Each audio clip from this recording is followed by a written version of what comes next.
That was the Revived Serpent, a movement from my first acknowledged work for orchestra, Bacchic Europa, performed wonderfully by my home desktop.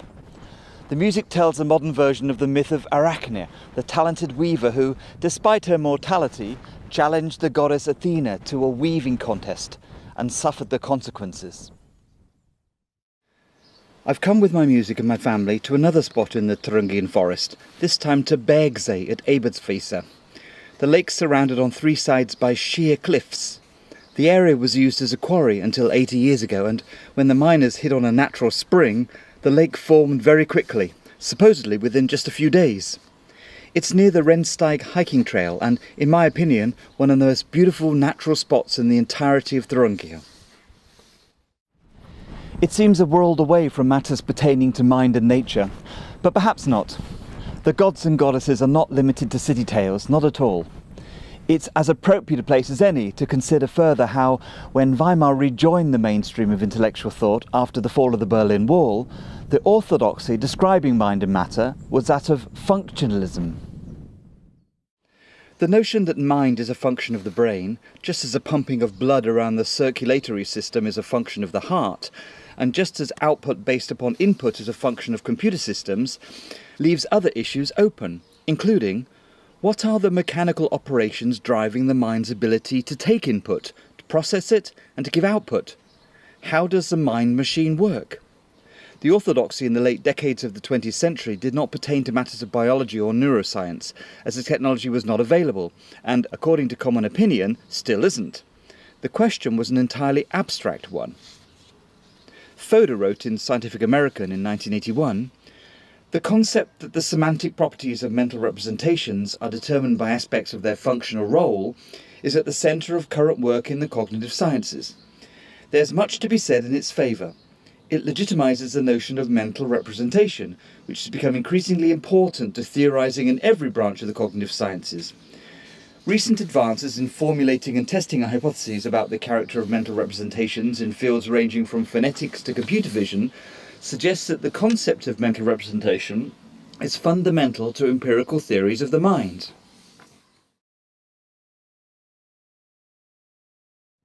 The small lake is supposedly up to 13 metres deep, and there's a 10-metre high jumping spot from one of the cliffs for those with sufficient courage.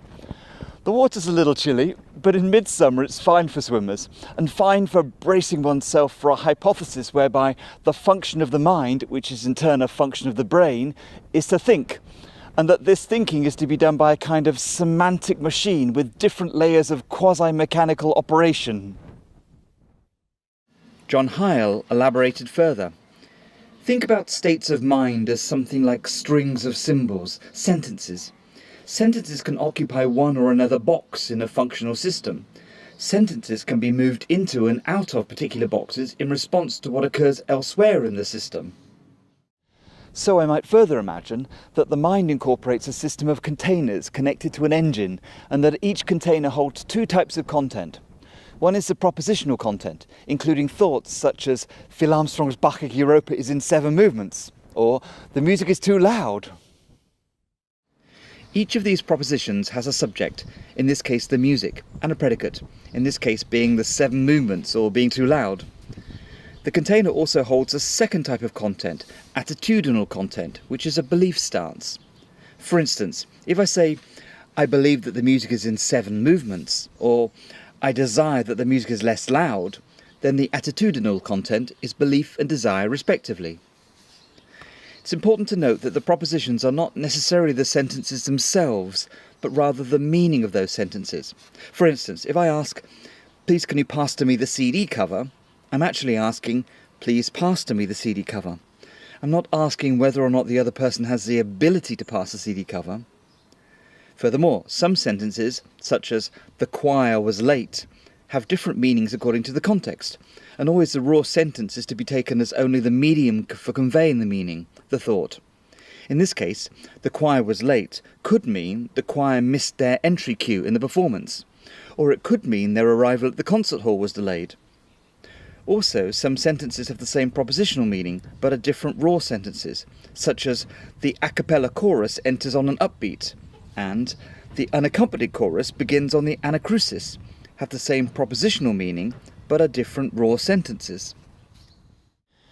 Any one state of mind might have many containers associated with it, with many individual tokens of propositional content and attitudes. All of these containers together are not self-standing, but processed by the machine according to the formal syntactical rules of a language of thought. And the function of this processing is a mental representation of the state of mind. Just like a robot in a car manufacturing plant puts the components together according to a preset program to build a complete car, so the machine puts the various containers together according to the preset algorithms to build the thought. The function of the system of containers connected to the engine is to cause a person to behave in a certain way. For instance, if I believe the music coming through my speakers is too loud and I desire for the music to be quieter, then the function of my mental states will be, all else being equal, to turn down the volume. To keep my hypothesis in accordance with other forms of functionalism, I must acknowledge that thoughts and states of mind and behaviours are multiply realisable. If I act to turn down the music, it could be a result of many different functional processes. For instance, I could believe it's likely to wake the baby next door. Or I could believe the speakers are about to blow. It's also important to recognise that the machine doesn't understand the meanings of the tokens being manipulated itself. It's not a thinking machine. It's a device that manipulates symbols and token thoughts according to the preset rules without reference to what they mean. This is analogous to a computer machine whereby the data input and output have meaning, but the functional process of converting input to output is done algorithmically without the machine having any apprehension of the meaning. In the case of mental function, the semantic engine is manipulating mental representations. Heil said, when you ask your desktop computer to print a document by means of a typed or voice command, the device does not act on the basis of its grasp of the command's meaning. The specific mechanisms that execute your command care nothing for the command's meaning. Even so, owing to its program, your desktop computer operates just as though it understood your command. This model implies that the purpose of psychology must be to work out the algorithms used by the engine that are responsible for behaviour. A psychology theory would describe the software process without respect to the hardware on which it runs. That's not to say that the model implies the human mind is robotic, quite the opposite. Functionalism is consistent with the notions of free will and spontaneity. The question of free will in contrast to determinism, in contrast to compatibilism, is not addressed in this model. However, the model does explain, at least in part, why correspondence between thought and the neurological web is so hard to distinguish, because it's not the thought being manipulated. If I think to myself I must turn down the volume on my speakers, the thought is manipulated by the mind, with reference to the brain in a form that's not the thought. This approach explains why attempts to identify minds with brains are bound to fail. Heil said, think of an ordinary computing machine. Engineers regard it as uncontroversial that computing machines process symbols, yet were you to inspect the insides of a computing machine while it's engaged in symbolic manipulations, you'd see nothing resembling familiar mathematical or programming symbols. This model implies that mental states are not reducible to the brain or the physical world, in the same way that computer software is not reducible to the hardware. It implies that the semantics of thought are fixed only by the circumstances of thinkers. Heil said, recall that a semantic engine is a device that performs symbolic operations, manipulates symbols, in a way that reflects semantic, meaningful relations holding among these symbols, but does so exclusively by means of formal and syntactic, mechanical principles, that is, without regard to the meanings of those symbols. But actually, this definition of how the mind might operate according to a functionist role also reveals the weakness of the model. If the algorithms of the semantic engine handle only syntax, but not semantics at all, if cognitive meaning is not a part of the cognitive process that handles meaning, then where does the meaning fit in? Where is the semantics in the semantics machine? John Searle said the machine hypothesis would be better termed a syntactic engine, given that it handles only syntax. And the fact that it cannot explain semantics reveals a weakness not only in the model, but in functionalism in general.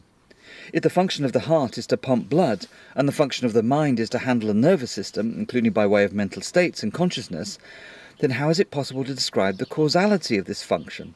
For certain, it's not something that can be seen empirically, like a heart valve or the synapse that enables neurons to communicate with one another, and therefore there's something else needed to explain it.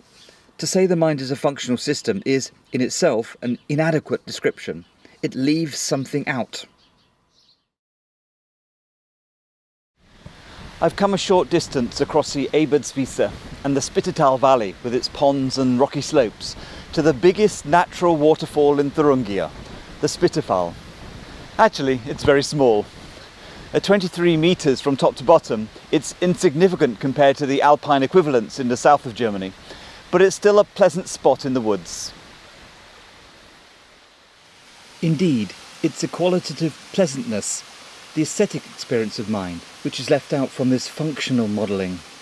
Charles Stewart said, "Consciousness has considerable epistemic significance. It's enormously important with respect to perceptual knowledge and warrant. The possession of common sensory phenomenal features plays a pervasive role in warranting common judgments about what I find around me." To say the mind is a functional system places a focus on level 3 of mind, as described by my original mind map, and completely leaves out level 2. Yet reflective states of awareness are the most critical and valued aspect of mind. Kriegel added the following: "Another aspect on the value of consciousness concerns our epistemic standing in the world. Unconscious zombies, even if their subconscious mental activity is indistinguishable from ours, can claim to know much less about themselves and the world than we do, for they lack a consciousness that will present them directly with the world surrounding them, and a self-consciousness that will present them with themselves." I'll come back to zombies later, but I'd like to say just a little bit more about the epistemic significance of consciousness. A semantic engine in the brain might be able to process words, but it doesn't pertain to the experience of knowing what the words mean. It doesn't ground linguistic understanding. This comes from consciousness. A semantic engine might be able to process ethical thoughts, but it's consciousness that affords the ethical significance of circumstances, including the conception of level 1 entity of mind, the irreplaceable, non-instrumental value that each person's life has to them, and the irreplaceable value to all of us of other people, especially those we love. It's consciousness that grounds aesthetic knowledge, the beauty of the world and the beauty of life. The notion of a semantic or syntactic engine has also been challenged recently by the theory of embodied mind, which describes the interaction between body and environment in itself as enabling mental states. Rather than reliance upon the kind of representational and computational processes described by standard cognitive science, the focus is moved beyond the brain and the central nervous system. The entire body of an organism is involved. It's considered to play a fully constitutive role rather than just a causal one in mental processing. The theory argues that perception and interactive aptitudes, as these things apply to the whole body, are themselves able to give meaning to mental symbols. I conceive a box in my mind not only as a result of what goes on in my head, but as a result of my physical interactions with it, and by extension, the world at large. Shapiro said, "Simple embodiment is the idea that an organism's body influences its representational capacities in some manner. Radical embodiment, on the other hand, treats the body as a constituent in a cognitive system that extends beyond the brain and sees cognitive processing as involving an interplay between brain, body and world. Now the body has gone from shaper of cognition to part of cognition proper." As a musician, I associate many musical gestures not only as music, but with the instrument I can play the notes on. For instance, the opening refrain of Beethoven's Fifth Symphony. I can feel on the piano without actually playing it, as every pianist can. I can feel the E-flat, which is a raised key, the space between that and the G. I can feel the textures of the keys. I can visualize the same notes as fingerings on a brass instrument, or even a blockflute, a recorder, or as fret positions on a guitar. Ironically, I cannot visualize the notes on a violin, other than in an abstract way, as I do not play a stringed instrument. The same principle holds for climbing in the Hohenfeld and Kletterwald. Indeed, Shapiro said, Cognition is embodied insofar as it emerges not from an intricately unfolding cognitive program, but from a dynamic dance in which body, perception and world guide each other's steps. Indeed, the theory of extended mind takes a further step and argues that some mental states do not occur in the body at all. They are, at least to some extent, generated outside the organism's physical form. For educational purposes, there's enough evidence from anecdotal and scientific accounts to affirm the status of kinesthetic learning. Students are able to develop conceptual understanding not only by approaching concepts in different formats, but through the involvement of different bodily positions. Sitting at the same desk all the time removes the capacity for learning. I'm planning to head into the woods in search of one of these qualia when I get to the Ettisberg Park. But for now I'll finish with material from another movement of my orchestral work, Bacchic Europa, entitled Arachne's Chamber. The encounter with Athena is not over yet. Thanks for listening.